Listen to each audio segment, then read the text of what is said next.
আসসালামু আলাইকুম প্রিয় দর্শকবৃন্দ। এই যে আমাদের রুবেল ভাই, উনি, আমি আর পাশে আছেন সবুজ ভাই। আমি আর সবুজ ভাই এক বেলায় দুজনে যা খাবার খাই তার থেকে 2 ডাবল খাবার খায় আমাদের রুবেল ভাই। দেখেন আমার দেহটা আর রুবেল ভাইয়ের দেহটা দেখেন। আলহামদুলিল্লাহ। রুবেল ভাই একাই 1 কেজি চাউলের ভাত খায়।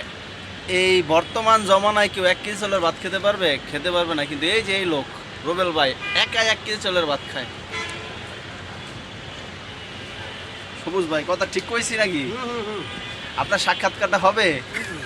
আমাদের সবুজ ভাই কিন্তু অনেক লাজুক। একটু দেখাই চলে আসছে আমাদের আরেক বড় ভাই হাফিজুল ভাই। হাফিজুল ভাই কিনে লাইভ হবে, দেখা যাক। হাফিজুল ভাই, আমি রুবেল ভাইয়ের হলে একটা লাইভ করতেছি। আমাদের রুবেল ভাই একাই 1 কেজি চাউলের ভাত খায়। আমি আর সবুজ ভাই যতটুকু ভাত খাইলাম তার চেয়ে ডাবল খাইলো রুবেল ভাই। তো রুবেল ভাই সম্পর্কে কিছু কন আপনি? দেখছি দেন দেখছি করতে বাড়ি দেন দেখি ছিল তো আতানুন। এই যে কত বড় বড় বাড়ি, কত বড় বড় বাড়ি। রাক্ষস। ওই যে হাফিজুল ভাই শর্মে চলে গেছে। এই যে আসল খাদক, সে সবার আগে খাইতে বইছে, অথচ এখনো খাওয়া শেষ হয় নাই। ঠিক আছে, তার খাইতে বইলে আধা ঘন্টা সময় লাগে।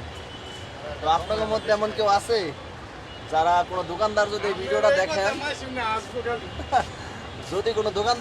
দেখেন, তাহলে আপনাদের মধ্যে এরকম আছে কিনা যে সবুজ ভাইয়ের মতো, তারপরে এই যে রুবেল ভাইয়ের মতো খাদক, তারা দেখেন কি পরিমাণ খায়, দেন কি পরিমাণ খাইতে আছে দেন।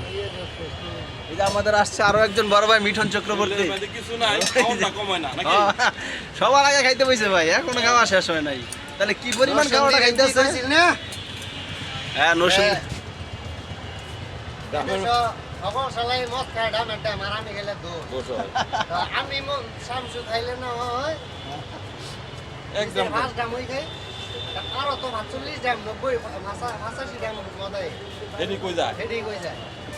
অনেক সুন্দর গল্প শোনাইছে, অনেক সুন্দর গল্প শোনাইছে আমাদের সবুজ ভাই। তো যাই হোক, মজার চলে ভিডিওটা করলাম। ধন্যবাদ।